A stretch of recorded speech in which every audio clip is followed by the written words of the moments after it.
Ikaze nanone rero mbahaye ikaze ku ijambo ry'umwimerere Germain Muhirwa.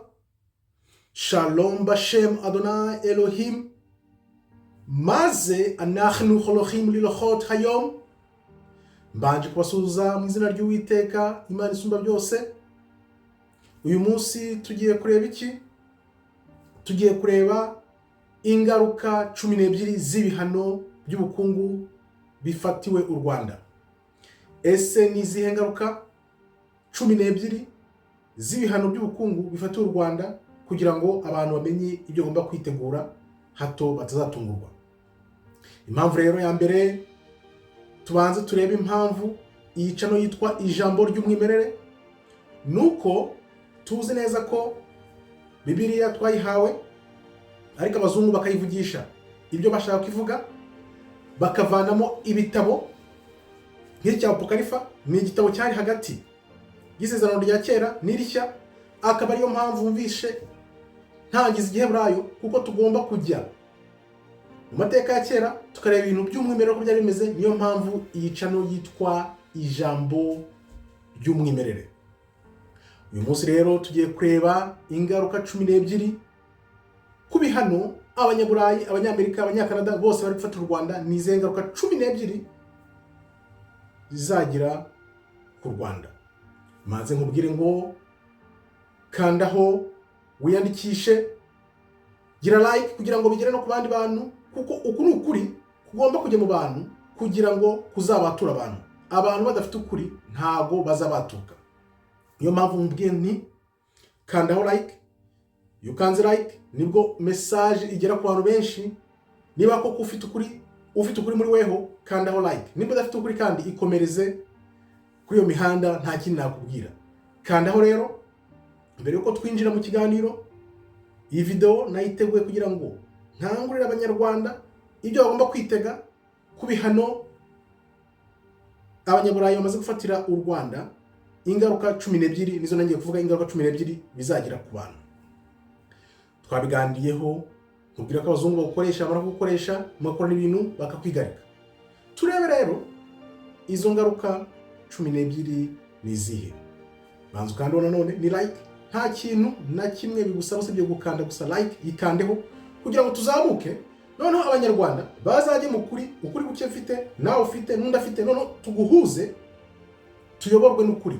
Kuko mbabwira iteka tuzabaturwa n'ijambo ry'Imana n'ukuri kuri mu ijambo ry'Imana. Nta kindi kintu kizabatura abanyarwanda, kuko abanyarwanda barananiranye byanze kujya mu buryo ku neza. Imana yonyine niyo izashoboza abanyarwanda kugira ngo biyunge.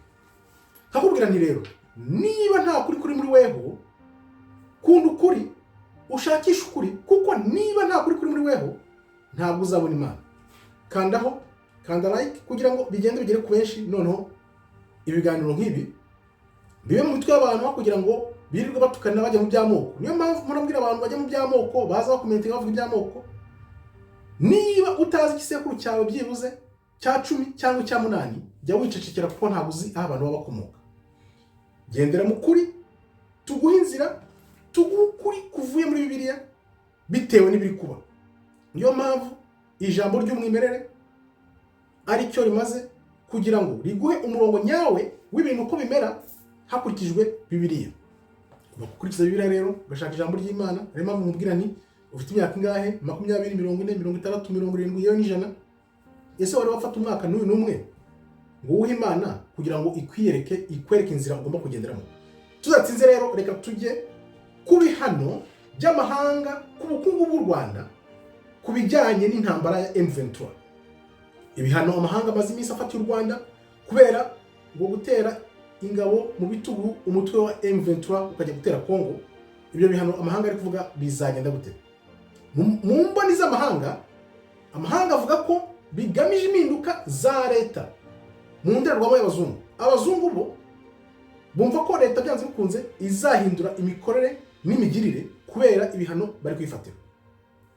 Impinduka za leta, regime change mu Cyongereza, zibaho iyo ibihugu by'amahanga binyuze mu bihano by'ubukungu, igitutu cya diplomasi, cyangwa no gushyigikira abatavuga rumwe n'ubutegetsi bishaka guhindura ubuyobozi. nizo mpinduka za leta nicyo amahanga aba agamije. Narabikubwiye muri video y'ubushize, nkubwira ukuntu bavanyeho Gaddafi iyo bashaka guhindura ubutegetsi, babona bashaka guhindura ibintu uko bimeze mu karere, bakoresha ibintu by'ubukungu, bakoresha za diplomasi, bakoresha ibintu nk'ibyo kugira ngo bahindure ubuyobozi. Iyo ibihugu nk'Uburayi by'Uburayi, tuvuge nk'Ububirigi, Ubudage, Ubwongereza, Canada na Amerika bihagurutse bigafatira u Rwanda ibihano kubera ibivuga ko rufasha M23 muri Repubulika Iharanira Demokarasi ya Kongo, ubutumwa batanga iyo bafatiye u Rwanda ibihano ku bukungu nuko bashaka gushyiraho igitutu kugira ngo u Rwanda ruhindure imikorere yarwo. Bafata ibihano by'ubukungu kugira ngo u Rwanda ruhindure iyo mikorere yarwo, rujye mu nzira bashaka. Ibyo ni ibindi bintu nzakora video, ariko reka dukomeze turebe, tugere kuri izo ngaruka 12 ko nizo tugamije uyu munsi, turebe uko bimeze. Ibi bishobora kugira ingaruka nini ku bukungu, umutekano n'imibanire y'u Rwanda n'ibindi bihugu, tutibagiwe umuturage w'umunyarwanda ugiye kuhazaharira. Ibyo ni ibintu nanditse hasi, ndavuga nti reka mbyandike ko kubivana mu mutwe niyo mpamvu abantu wenda batarifata. Reka byandikwe ahantu tubisome, noneho nawe wumve icyo babagamije. Bagamije guhindura ubutegetsi kugira ngo bujye mu nzira zazo uko bashaka ko igihugu kiyoborwa. Niko bakora. Regime change zibaho ahantu henshi zarahabaye, nziko atari ibintu nawe ubonye bishyashya. Turebere hamwe rero ingaruka 12 z'ibihano by'ubukungu tugendeye ku masomo ya Bibiliya. Niyo mpamvu abantu bigisha Bibiliya bagomba gufata ibiri kuba bakayihuza na Bibiliya, noneho tukareba uko ibintu bimeze. Twinjire muri izo ngaruka 12. Ingaruka ya mbere, ibibazo by'ubukungu. Ibyo ni ibibazo by'ubukungu, buri wese arabizi ko bizagira ingaruka ku bukungu. Ibihano bigabanya ubukungu, bigahagarika ubucuruzi, kandi bikongera ubukene. Ubucuruzi burahagarara, ubukene bukiyongera, no kuzamura ibiciro ku masoko, kuko ibiciro bita bigira itumbagira bikazamuka. Ibyo biciro by'isoko rero nibyo bitera abantu inzara n'ubukene, kuko baba bagamije kugira ngo ibyo biciro bizamuke, noneho abaturage bivumbagatanye nk'uko tukomeza tubireba. Noneho tugiye muri Bibiliya, iri somo turisanga he? Turisanga mu Itangiriro 41:54. Mu Misiri muri Egiputa hateye inzara ikomeye, noneho bituma Yosefu agira ububasha bwo kugurisha ibiribwa. Ni ukuvuga ngo ubukene mu Rwanda, ibyo bihugu wenda bizaba bifite ubukire, tuvuge ibihugu byo mu karere, kubera ibihano u Rwanda rwafatiwe, ntabwo bya bicuruzwa bwo noneho bizagera no mu Rwanda kubera ibyo bihano. Ibindi bihugu bizahungukira, ariko u Rwanda kubera ko rwafatiwe ibihano hazatera iyo nzara, ibiciro bitumbagire, ubukene bwe akaramata, kubera ko ariko abazungu babipanze. Urabyumva? Byabayeho kera muri Egiputa, inzara iratera itewe n'ibyo bihano by'ubukungu, kubera ko ubukungu iyo buguye hasi byanze bikunze inzara iratera. Uvuga ngo ubukungu buguye hasi hazamuka ibiciro, inzara igatera mu bantu, ubundi kiba mu bantu. Reka tuze turebe uko bikurikirana. Ingaruka ya kabiri, kujegajega kwa politiki. Igitutu ku bayobozi gitera imyivumbagatanyo no kutumvikana kw'abayobozi. Ntabwo bafatwa hano gutya batazi gahunda bariho. Byanze bikunze mu bayobozi hazazamo kutumvikana, kubera ko bamwe bazatangira kwerekana aho bahagaze, ukuri kwabo nibwo ugiye kubona abantu koko noneho imitekerereze yabo ya nyayo. Ibi tubisanga he rero? Tubisanga muri Samuel wa mbere 15:23. Sawuli yatesheje ubwami kubera kudatsinda ibibazo bya politiki. Abantu bavuga ngo politiki ngo ntabwo ihura n'ijambo ry'Imana, n'abazungu, ni gahunda bakoze kugira ngo batandukanye ibiba uyu munsi n'ijambo ry'Imana kugira ngo batazasobanukirwa. Urumva ko Sawuli nawe yakuwe ku buyobozi kubera kudatsinda ibibazo bya politiki. Ibibazo bya politiki nibyo ngibyo amahanga bashyira mu bantu bakagufatira ibihano, ibyo byose ni politiki. Katuraho byagenze rero, Imana iravuga iti ubwo wanze kumva ijambo ry'Uwiteka, nawe yanze ko uba ku ngoma.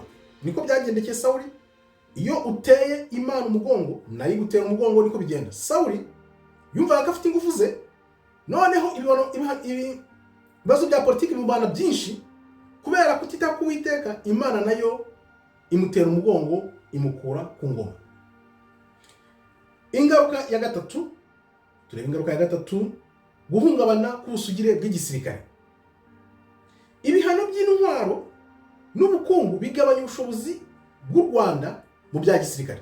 Ni ukuvuga ngo iyo bagufatiye ambargo bagafunga hirya no hino, bigabanya ubusugire bw'igisirikare. Ni ukuvuga ngo bashaka kugira ngo igisirikare bagicishe bugufi, kibura imbaraga, noneho batangatange hirya ku buryo cya gisirikare cya gikomeye kigomba kugenda kijya hasi. Reka turi ko babigenza rero.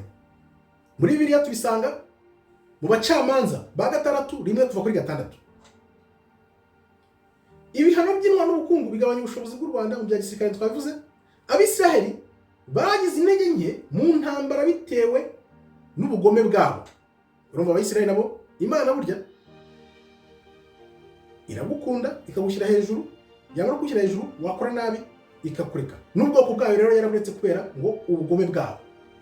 Gadusome Abisiraheli bakora ibyangwa n'Uwiteka, Uwiteka bahana mu maso y'abantu akabateza Abamidiyani imyaka 7.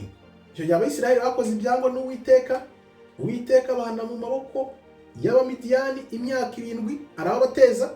Kandi Abisiraheli barangiza kubiba, Abamidiyani bakazamuka n'Abamaleki n'Abiburasirazuba bakabatera bagasiribanga imyaka yabo. Nuvuga ngo Imana niyo ufite imbaraga zingana gute, iyo uyiteye umugongo iguteza ababisha. Abisiraheli urumva barahingaga, bajya kweza, Abamidiyani n'Abamaleki bakaza imyaka bakayisiribanga yose, bakayisiribanga bakayikura bakayishyira hasi. Bivuze iki rero? No ku Rwanda rwari rutangiye gukura rumeze neza. Niba rwarateye umugongo Uwiteka nawe agiye kubateza ayo mashyanga aze abateze makavuyo. Nibyo biri kurumva, n'ibintu biri parallel. Ni ibintu byabayeho muri Bibiliya, byabayeho kera, na n'ubu biri kuba. Niyo mpamvu rero ugomba kubimenya ko wari wejeje, kubera ko wateye Imana umugongo, Imana nayo iri kuguteza abanyamahanga. Reka turebe rero. Nuko Abisiraheli bariheba cyane kuko Abamidiyani bahera ko batakambira Uwiteka. Ni ukuvuga ngo ubu igisubizo cy'u Rwanda cy'Abanyarwanda nuko bareka kwiheba, ahubwo bagatakambira Uwiteka. Takambira Uwiteka, Uwiteka niwe uzakurokora muri ibi bintu. Turebe ingaruka ya 4, guta icyubahiro mu ruhando mpuzamahanga. Ububasha bwa diplomasi bw'u Rwanda buzagabanuka cyane, bizatuma u Rwanda ruba igihugu giciriritse maze rwigunge. Urabyumva? Ibi ni ibintu biri muri Bibiliya, urumva? Urabyerekwa ukagenda bihabwa, noneho nawe ugashungura ugashakisha ukaguza na Bibiliya ukareba. Tubisanga he? Tubisanga muri Yesaya 47:5-9. Babuloni yatsinzwe maze igira iherezo ribi. Urabona Babuloni yari ikomeye cyane. Uravuga uti nzaba umugabekazi iteka ryose, niko Babuloni yibwiraga. Ibyo niwe byitaho kandi ntiwibuke iherezo ryabyo. Urumva Babuloni nawe niko yibwiraga. Burya Imana uko ikora, Imisiri niko yari imeze, za Babuloni zo, za Ashuri, za Abamediyani, Abagereki, Abaroma, Abanyamerika nabo niko babibwira. Ariko Imana irakubwira iti ntabwo uzi ibigutegereje biri imbere. Urumva baravugaga bati bazaba abagabekazi iteka ryose. Wumvaga ko iyo Imana iguhaye ubushobozi ikaguha imbaraga, wumva ko uganje iteka ryose. Ariko nuko rero ibi yewe wihaye kwinezeza we, ukicara ukadabagira, ukibwira mu mutima wawe ninjye uriho nta wundi. Ingoma zose zo ku isi iyo zifite ubutware ziba zumva ko arizo nta wundi. Sinzaba umupfakazi kandi sinzapfusha abana na rimwe bibaho. Ariko ibyo gupfusha abana no gupfakara byombi bizakugeraho umunsi umwe bigutunguye. Urumva Imana irakubwira iti ibi bintu bizakugeraho umunsi umwe bigutunguye. Niko bitungurana rero. Uburozi bwawe nubwo ari bwinshi bute, n'ibikagiro byawe nubwo ari byinshi cyane, bizakugeraho byimazeyo. Urumva? Kuko wiringiye ubugome bwawe ukavuga uti nta wundeba. Imana hano yabwiraga Babuloni yiringiye ibyo bintu byose yari ifite, iravuga iti nta wundeba. Ubwenge bwawe n'ubuhanga bwawe ibyo bikuyobeje, uribwira uti ninjye uriho nta wundi. Niko amahanga yose akora, na za Amerika zose niko ziba zitekereza ko nta wundi. nicyo kizatuma ibyago bikugeraho ntumenye irasukiro ryabyo, ishyano rizakugwira ntuzashobora kuryikuraho, kandi kurimbuka utari wamenya kuzagutungura. Kurimbuka utari wamenya kuzagutungura. Ubyumva? Hano hantu Imana iraguteguza iravuga iti kurimbuka utari wamenya kuzagutungura ntuzamenye uko bigenze. Ingaruka ya gatanu, imvururu mu gihugu zidashira. Urumva ibi bintu byose niba ngiye mbireba nkabibona, abanyamahanga abazungu babiteza baba bazi uko bizagenda. Imvururu mu gihugu zidashira, ubukene buterwa n'ibihano bushobora kuzatera imyigaragambyo n'amakimbirane y'imbere mu gihugu. Ibyo byose iyo bakora ibyo bya regime change baba babipanze babirebye. Bibiliya iratubwira mu Kuva 5:20-21 Abisiraheli bagaragaje umujinya kuri Mose kubera imibereho mibi. Urabyibuka? Abisiraheli babwira Mose, wadukuriye iki muri Egiputa, twiriraga umugati, dufite ibyo kurya bimeze neza, turya imboga, tukarenzaho ibintu byinshi cyane bimeze neza, none dore uratuzanye utujyanye mu butayu kugira ngo tugweyo. Inzara rero nabwo abazungu baravuga bati turayiteza, none tumara kuyiteza abaturage bivumbagatanye batangire bazamuke kubera ya nzara nyine ibageze habi. Byose babikora babizi. Uwiteka barebe abacira urubanza ko mutumye Farawo n'abagaragu be batwanga urunuka. Urabyumva? Abantu baratakambye baravuga bati dore Farawo aha tugejeje kubera Mose. Urumva rero ibyo bintu byose bidakurikije ugushaka kw'Imana, Imana irakureka ntumenye uko bigenze. Ingaruka ya gatandatu, guhindura umurishyo k'ubuyobozi cyangwa kudeta.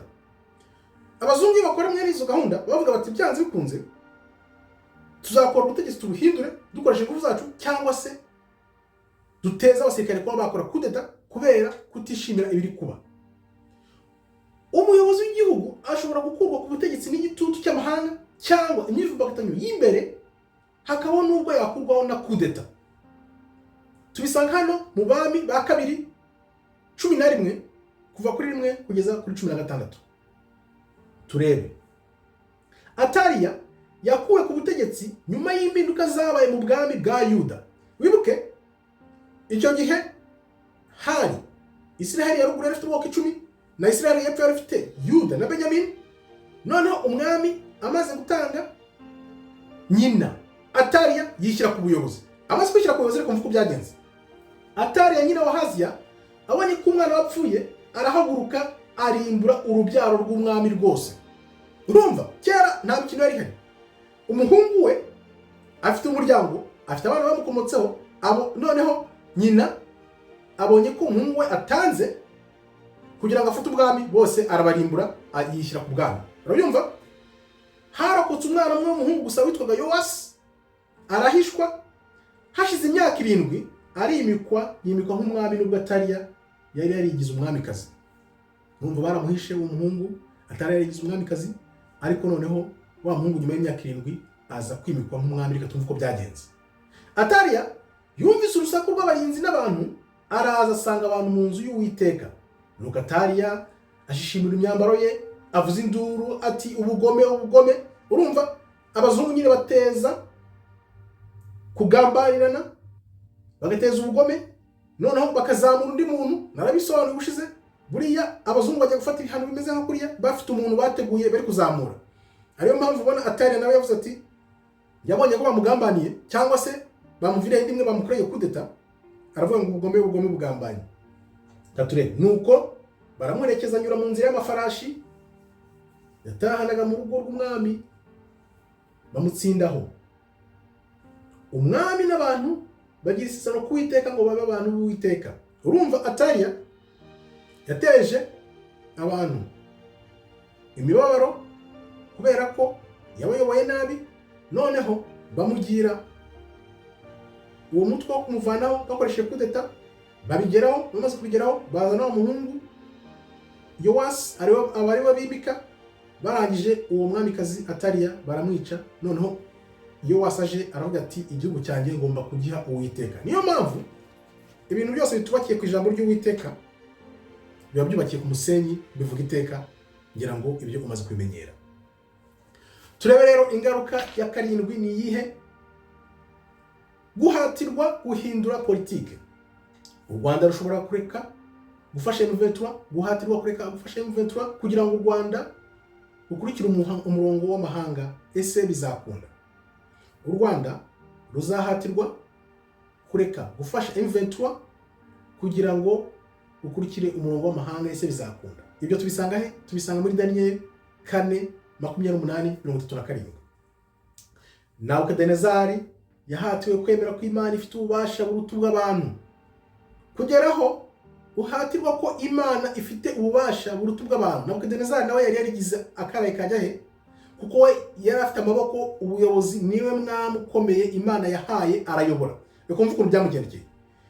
Yewe mwami Nebukadinezari we, ni wowe ubwirwa ubwami bwawe ubukuweho. Ijuru ry'Uwiteka riramubwira ati, Nebukadinezari, ubwami bwawe ubukuweho, uzamenya ko isumba byose ari itegeko ubwami bw'abantu, kandi ko ibwimikamo uwishaka. Hanyuma y'iyo minsi njyewe Nebukadinezari nuburira amaso yanjye mu ijuru. Byagenze gute kugira ngo yuburire amaso Uwiteka mu ijuru? Wibuke ko Imana yamuhaye ibihano, ahinduka igisimba, ajya kurisha mu ishyamba imyaka iyo 7. Ararisha, yari umwami ukomeye, ajya kurisha. Urabyumva? Noneho asubiza ubwenge ku gihe, areba aravuga ati reka nuburire amaso Uwiteka. Nibwo rero hanyuma y'iyo minsi njyewe Nebukadinezari nuburira amaso mu ijuru kugira ngo nyuburire Uwiteka, amenye koko ari Imana ikomeye. Ngarura kenge, mpera ko nshima isumba byose, ndayambaza, nubaha ihoraho. Urumva? Nebukadinezari ni urugero rwiza rwo muri Bibiliya rw'umuntu wakuwe ku butegetsi, yari afite ingufu z'umurengera, agirwa igisimba, arongera aragarurwa. Noneho aravuga ati, Uwiteka mbonye, reka nuburire amaso Uwiteka, kuko niwe ugena ubuyobozi bwose bwa muntu. Iteka ryose kuko ubwami bwayo aribwo bwami butazashira, kandi ingoma yayo izahoraho ko ibihe byose bihaye ibindi. Ni ukuvuga ngo Nebukadinezari yisobanukiwe ko abonye ukuboko k'Uwiteka arakumenya, aravuga ati ahubwo reka niyambarize Uwiteka, kuko ingoma ye izahoraho iteka ryose. Ingaruka ya 8 rero ku bihano by'ubukungu Uburayi na za Amerika, za Canada, Ubwongereza biri gufatira u Rwanda. Ingaruka ya 8, ingaruka ku baturage basanzwe. Wewe umuturage urebwa niweho bigiye kugira ingaruka. Reka turebe rero izo ngaruka ko zimeze. Abaturage bahura n'ubukene bukomeye cyane, ubushomeri, akazi karabura pe, bikikuba nk'inshuro 100, no kubura ibikoresho by'ibanze. Ibi tubisanga mu Bami ba 2:6-24-29. Igisirikare cyateye Samariya kishyira mu nzara ikomeye cyane. Samariya yaratewe, ishyirwa mu nzara ikomeye cyane. Hanyuma tubisome rero mu Bami ba 2:6-24-29. Hanyuma y'ibyo Beni-Hadad umwami w'Isiriya afata ingabo ze zose, araziteranya, arazamuka atera Samariya, arahagota. Urumva? Siriya ako gace kari gahari kaje gatera Samariya, barahagota. Maze Samariya hatera inzara mbi cyane, barabagota, ndetse kugeza aho bagura igihanga cy'indogobe, ibice by'ifeza 80, n'igice cya 4 cy'akagondwe kamwe k'amahurunguru, ibice by'ifeza 5. Agace k'amahurunguru y'inuma kagurwaga ifeza 5, ibice by'ifeza 5. Ibintu byavuzwe kera bitari byaba ko hazatera inzara ku buryo abantu bazajya bagura agace k'amahurunguru y'inuma. Tekereza kujya kugura amahurunguru y'inuma ibice 5 by'ifeza. Icyo gihe kera amafaranga yari afite agaciro. Nuvuga ngo ni nk'uko wavuga uti, murakubwira ati nk'uyu munsi tuvuge agace k'amahurunguru y'inuma uzajya kugura amadolari 500, tuvuge nk'amafaranga 500 y'Amanyarwanda cyangwa 5,000. Ko tuvuga wenda inoti 5,000 ifite agaciro. Tageza nk'ikintu gisuzuguritse wumva kiri muri uru rwego, utanakabaye warya kikazaba kigura 5,000 by'Amanyarwanda. Nuko byagenze. Noneho turebe bukeye umwami w'Isiraheli anyuze hejuru y'inkiki z'amabuye, umugore aramutakambira ati, ndengera nyagasani mwami, umwami aramubaza ati ubaye ute? Aramusubiza ati uyu mugore yarambwiye ati zana umwana wawe w'umuhungu tumurye, none ejo tuzarya uwanjye. Bageze nabo barya abana babo, iyo nzara ituma urya umwana wawe wibyariye, ukavuga ati reka twumvikane turya uwawe uyu munsi, ejo tuzarya uwundi, tuzarya uwawe. Urumva ukuntu iyo nzara imeze, ikoresha ibyo bintu bitaribwa, biranze bigeze noneho hakurya abana. Wibaze ko wibuke ibintu byose byahanuwe bigera bigasoza, niba ibyo kurya abantu kuzongera kurya abantu mu mperuka nabyo bizongera bigaruke, ni ibintu birebana tuzinjiramo. Noneho nuko duteka umwana wanjye turamurya, bukeye bwaho ndamubwira nti zana wa mwana wawe tumurye, none we yamuhishe, yahise amuhisha nyine. urumva ibyo bintu.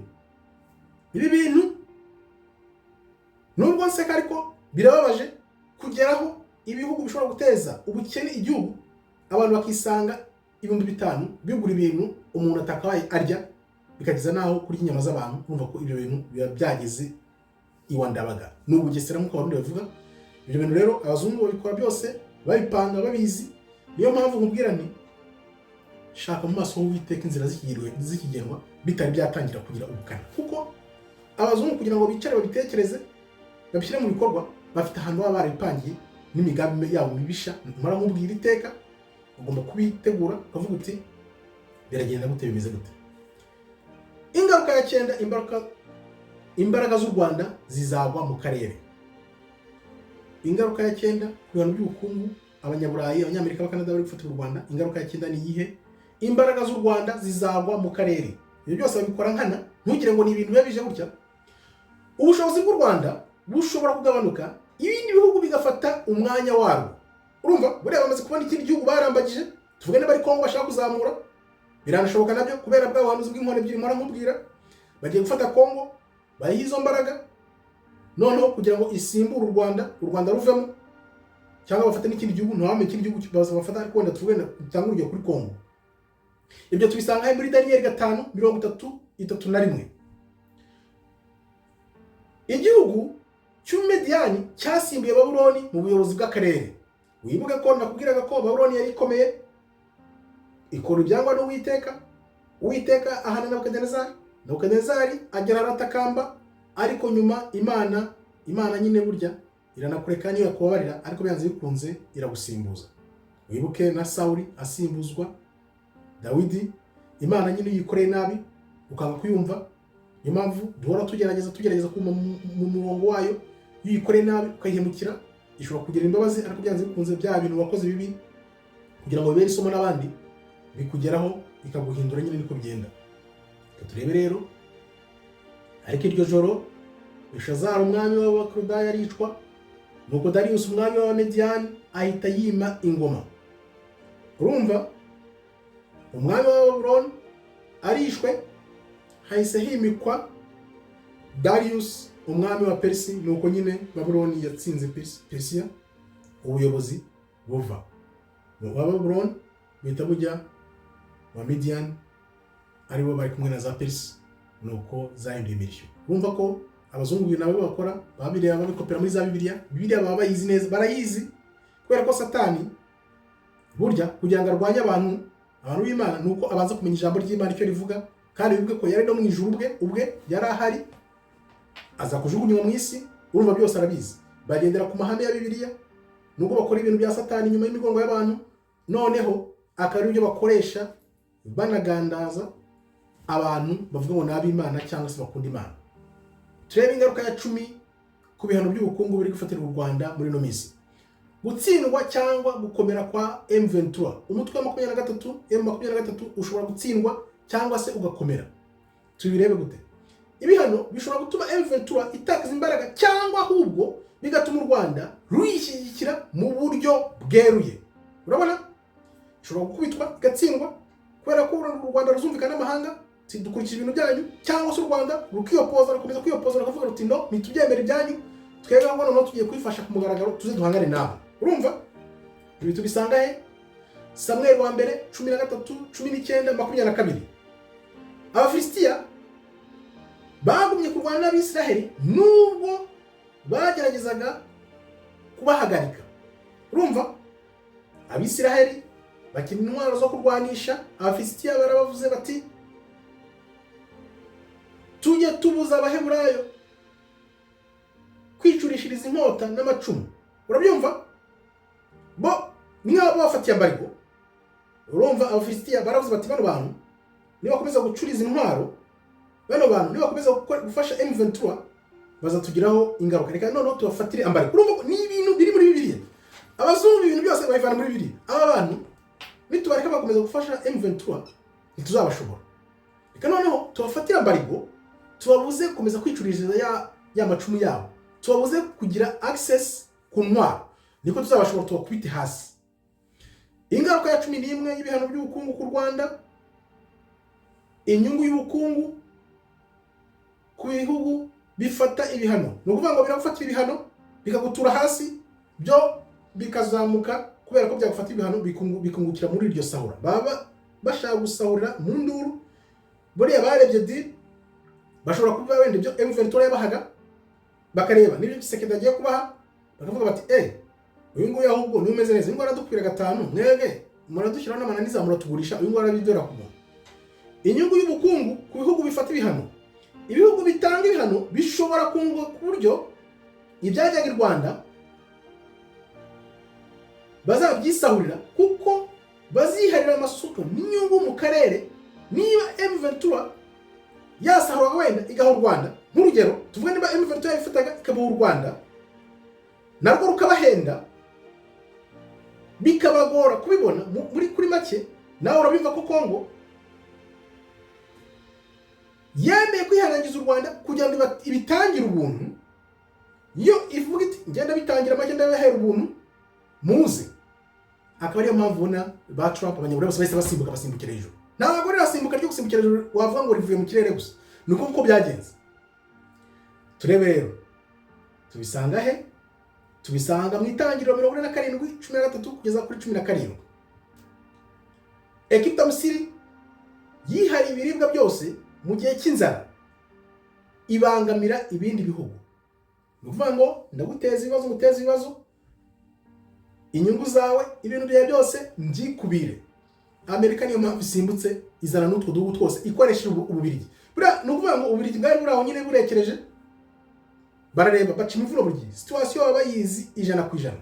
Ejo bundi ndimo natekerezaga bimwe bya jenoside yakorewe Abatutsi uko byagenze, ari no mpamvu mvuga ni iteka mpora nkwibutsa ko nanditse ibitabo cya Ukraine, uko nacyanditse imyaka 12 bigezeho biraba, nandika n'ikindi uko ijuru byagejeje mu Rwanda mu mwaka wa 1994 jenoside yakorewe Abatutsi.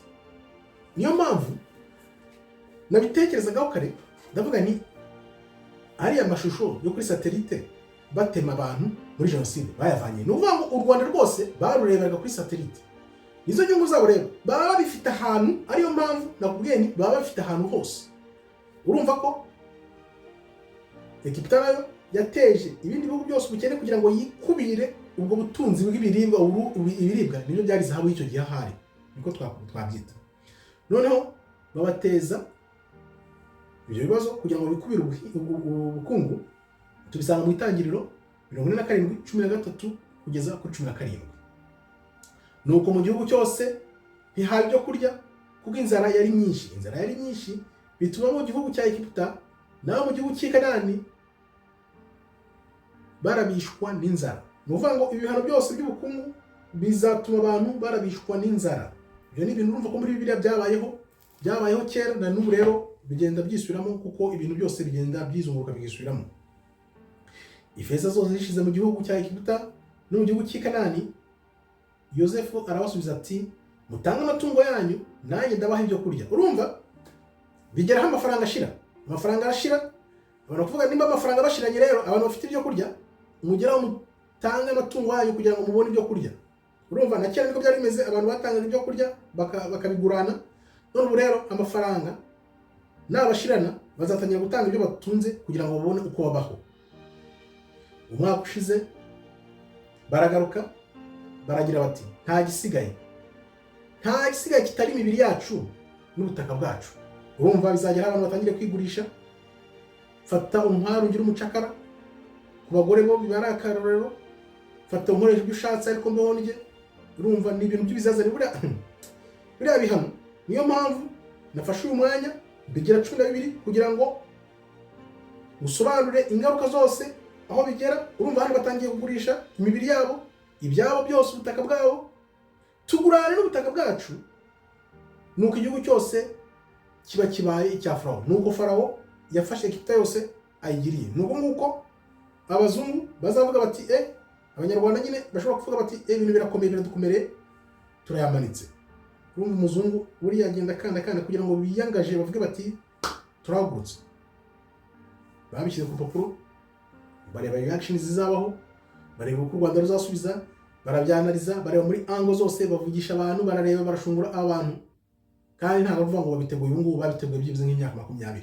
Urumva iyo myaka 20-30 narabikubwiye, baba bagenda biga, bari abantu bose baba bajya hariya, baba ari intasi bagatata, bakareba buri ruhande rw'u Rwanda uko hadanangiye, ko hameze, tuzahambura gute. Bakagenda babyiga kugeza ku munota wa nyuma. Noneho bifashishije abanyarwanda bene wabo, bifashishije abanyafurika bene wabo, noneho bakaza bakurikiye abo bantu batumvikana n'ubutegetsi, bakabwihisha inyuma, bo bari kuyoborera inyuma, kumbe bafite umuntu bamaze gutegura. Turebe rero ingaruka ya 12 ari nayo ya nyuma ku bihano abazungu, Uburayi, za Amerika, Canada, Abongereza bari gufatira u Rwanda icyo bashaka ko kiba mu bantu mu Banyarwanda. Impinduka yuko abaturage babona ubuyobozi. Nukuvuga umuturage ufite inzara, wishwe n'inzara, wanyuze muri ibyo bibazo byose, uko abona ubuyobozi behita bihinduka n'ibintu biri mu ijambo ry'Imana. Niba ubuyobozi buguma ku butegetsi ariko bwarafatiwe ibihano, abaturage bazahindura imitekerereze bitewe n'inzara n'izindi ngaruka nyinshi ziba zibageze ku buce. Ni ukuvuga uko ingaruka ziyongera umunsi ku munsi, icyumweru ku cyumweru, ukwezi ku kwezi, niko abaturage bagenda bahinduka. Nibwo kare natekereza navuga nti abanyarwanda imitekerereze yabo ubu ngubu nibwo igiye kugaragara bya nyabyo.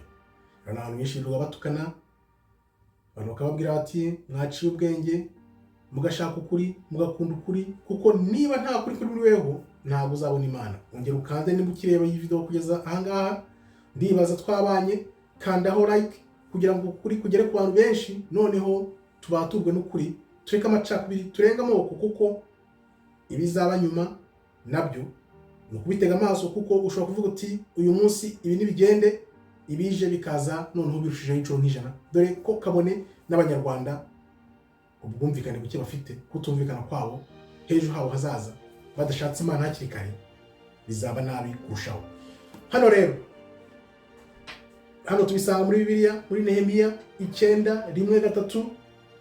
Abisiraheli bari baranze Imana, nyuma baragaruka barihana, bavugurura imibanire yabo n'Imana. Urumva? Ushobora kuba waranze Imana, ariko Imana yo ntashobora kukwanga ngo ikuveho igihe ugifite igihe cyo kuba wayigarukira. Garukira Imana rero, nayo ikugarukire. Inzira zigendwa, kuko iyo byarenze ntago biba bikigarurira, byarenze igaruriro. Hari Imana iraduha urugero, Abisirayeli kuntu bari baranze Imana, nyuma barayigarukira, barihana, bavugurura imibanire yabo n'Imana. Abantu icyo gihe biyirije ubusa barihana, abantu biyiriza ubusa barihana. Nuko ku munsi wa 24 wo muri uko kwezi, Abisirayeli baraterana biyiriza ubusa. Barateranye biyiriza ubusa, bashaka Imana, bambara ibigunira, bitera n'umukungugu. Urubyaro rw'Abisirayeli bitandukanye n'amahanga yose, bafashe amahanga yose bitandukanya nayo, barahagarara, batura ibyaha byabo no gucumura kwa basekuruza. Baravuze bati reka dushake mu maso h'Imana, twiyirize, twicishe inzara, twambara ibigunira, twisiga imikungugu, twihane ibyaha byacu, tugeze no ku byaha by'abasekuruza bacu, tubyihane kugira ngo Imana yongere tubabarire. Bahagarara ukwabo, bamara igice cya 4 cy'umunsi, basoma mu gitabo cy'amategeko y'Uwiteka Imana yabo. N'ikindi gice cya 4 batura ibyaha, bamaze igice cya 4 batura ibyaha byabo, basenga Uwiteka Imana yabo, babikuye ku mutima kubera koko ibintu by'ibibazo bibageze ku buce. Ni ukuvuga ngo abanyarwanda naho bageze, nta handi hantu bashobora gushyira amaso atari ku Uwiteka. Uwiteka ari we wenyine uzafata ayo mahanga yose akayahindura zeru, noneho ubuhanuzi bugasoza. N'u Rwanda rega rushobora kuba ari imbarutso kugira ngo Afurika ibohoke. Za nkoni 10 mpora mvuga iteka, u Rwanda rushobora kuba intandaro kugira ngo izo nkoni 10 zize ziyunge ku bwoko bwa Yuda. Yuda ari we bari abirabura bari muri Amerika, bazahura bagakora inkoni imwe mu kuboko kw'Imana, nk'uko tubisoma mu gitabo cya Ezekiel, nk'uko mpora mbigusomera iteka. Bino bintu rero ntabwo twavuga ko ari ibintu bibi ngo tubyite ibintu bibi cyane, ahubwo burya Imana iteza ikibazo hari ikindi gisubizo ishaka gutanga. Bino bintu by'u Rwanda, Congo, M23 za Amerika, ibihano n'ibyo byose, harimo ukuboko kw'Imana gukomeye. Imana igiye kugaragaza ibintu iby'abanyamerika bibwira n'abanyaburayi bazatubura. Kuko igihe wibuka igihe cyabo cy'abanyamahanga, the time of the Gentiles is being fulfilled. Nta garuriro nabo barenze igaruriro, bararwana n'igihe cyabo cy'abanyamahanga cyabarangiranye kugira ngo barebe ko bahindura ibintu. Ariko hano hantu bino bintu bizavamo kuri nyakuri, abantu bose bazareba bagatangara. Yego u Rwanda rushobora kuzahazarira, ariko ni u Rwanda rwazahara, ariko noneho hakaba inzira yo kugira ngo ubwoko bw'Imana bwongere busubirane agaciro. Ibyo tuzabishimira Imana, kuko Imana niyo igena ibintu, nta wabihindura. Turebe rero, mu bihe bya kera ibihano by'ubukungu byari nk'ingwate cyangwa igihugu gifashwe bunyago. Iyo baguhaye ibihano by'ubukungu ufashwaho nk'ingwate cyangwa bagufashe bunyago, kuko nyine nta hamwe w'inyagamuriro. Ibihugu byaharigaga ibyo kurya no gutanga ibikoresho kugira ngo abarwana bayamanike bemere yuko batsinzwe. Urumva bino bintu babikora kugira ngo umanike amaboko, wemere ko utsinzwe, bawukoreshe ibyo bashaka. Iyo ni ibintu bizwi bigaragara. Abanyaburayi, abazungu, abantu benshi shima iteka Imana yuko abanyafurika benshi bamaze gukanguka, bari gukanguka babona ububi bw'abazungu ko nyine bashaka kutujya kugakamwa iteka. Biriya byose bigamije yuko u Rwanda rwari rugeze hano barumanure barakubite hasi, bazamura umukongomani nazazamuka ageze hano bamumanure bakubite hasi, bazamura umurundi nazamuka ageze hano bakubite hasi, duhore muri iyo zunguka.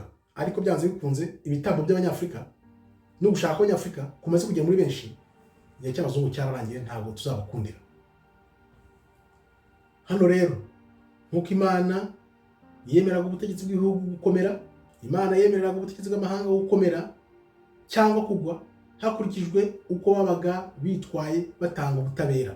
Niba utanga ubutabera, Imana iragukomeza, cyangwa se gukiranuka, niba ukiranuka, Imana nabwo iragukomeza. Imana yahaga abantu ububasha kubera yuko bakunda ubutabera banakiranuka.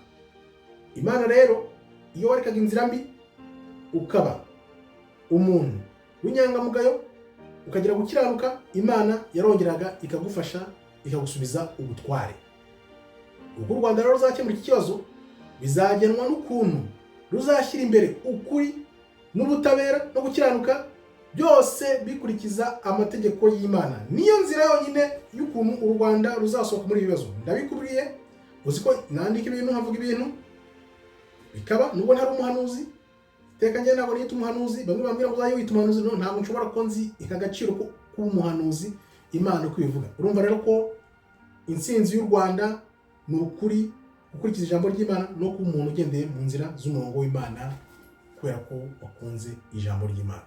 Ibyo rero akaba ari ibintu 12, ingaruka 12, ibihano by'ubukungu bw'Uburayi, Amerika, za Canada, Ubwongereza, abanyaburayi bigiye kugera ku Rwanda. Barabitekereje, babishyize mu bikorwa, ahasigaye bagiye kwicara barebe ko bigenda bigira ingaruka mbi bagambiriye ku Banyarwanda. Ariko iteka dora tugira tuti mu ijuru hari Imana, Imana ishobora byose yonyine. Tuzatakambira nk'Abanyarwanda, yaba bejo yaba urubyiruko, mufati ya mbere mutakambira Imana, ibi bigende uko bigenda kose, bihite bigende. Noneho Abanyarwanda baze bavuga bati noneho reka dushake mu maso h'Imana. Genda vuga niteka umunsi Abanyarwanda bazatakamba bakarira, bakirinza ngo twabivuze, bakiyambika ibigunira, bakisiga imikungugu mu buryo bugezweho bw'uyu munsi, nibwo tuzavuga tuti baba Roma 3:10-18 nta n'umwe ushaka Imana, nta n'umugambira gukora iby'Imana, ahubwo baseta ibirenge byabo bashaka kumena amaraso kugira ngo tuzabihindure. Tube twese dushaka Imana, dushaka amaso y'Imana, tuyitakambire koko n'umutima wacu wose n'ubwenge bwacu bwose n'imbaraga zose, kugira ngo abanyarwanda yaba abahutu, abatwa, abatutsi, twongere dushyire ubwenge kugiye, turenga abo babirigi baduteje ibibazo byo gutumvikana, tubarenge, noneho nibwo tuzakora rwa Rwanda rumwe. Ingoma niyongera kuragwa abirabura ntituzasange turaboye b'abazungu. Ibyo rero akaba bya bihano 12 turebe uko twabicika dukoresheje ijambo ry'Imana. Niyo nsinzi yonyine. Umuntu wese uzavuga insinzi, umuntu uzavuga indi nsinzi, uwo wese azaba umunyakinyoma, kubera ko tubibonye ko byagenze muri Bibiliya uko ari 12. Ahasigaye nimba birengaho kumva ko ijambo ry'Imana atari ukuri, komeza nayawe. Ibyo nakubwira, ntutukane, andika, utubwire ibyo utekereza, ingingo ku ngingo, ugende nawe utwunganira, utubwire icyo utekereza, byandikeho. Witinya kwandika ibyo utekereza, kuko ibyo utekereza nibyo ntekereza, nibyo ndatekereza, nibyo bizadushyira hamwe. Noneho tuze mu ijambo ry'Imana. Gahunda yanjye no kwinjiza mu ijambo ry'Imana, noneho tukagarukira Imana, tugasanga Imana nk'uko abandi babikoraga. Dushaka Imana bya nyabyo, tureke ibyo kwiyerutsa by'amadini yateye y'iki gihe, kuko nta dini na rimwe rizakugeza mu ijuru. Ukuri n'ijambo ry'Imana nibyo bizakugeza mu ijuru. Niba nta kuri kuri muri weho, shaka ukuri, kunda ukuri, ugusangiza abandi, kuko niba nta kuri kuri muri weho ntabwo uzabona Imana. Kunda ukuri rero, kandaho like, turebe ko ukunda ukuri koko, noneho iri jambo rigere mu bantu, tugende dushyira abantu mu kuri kw'Imana, kw'ijambo ry'Imana, ko Imana yashatse kutubaho, maze dutsinde amahanga, natwe tuzabe mu ba mbere mu bwami buje bw'Uwiteka. Murakoze rero, Imana ikomeze barinde. Shalom, shalom, toda raba, tov meyod.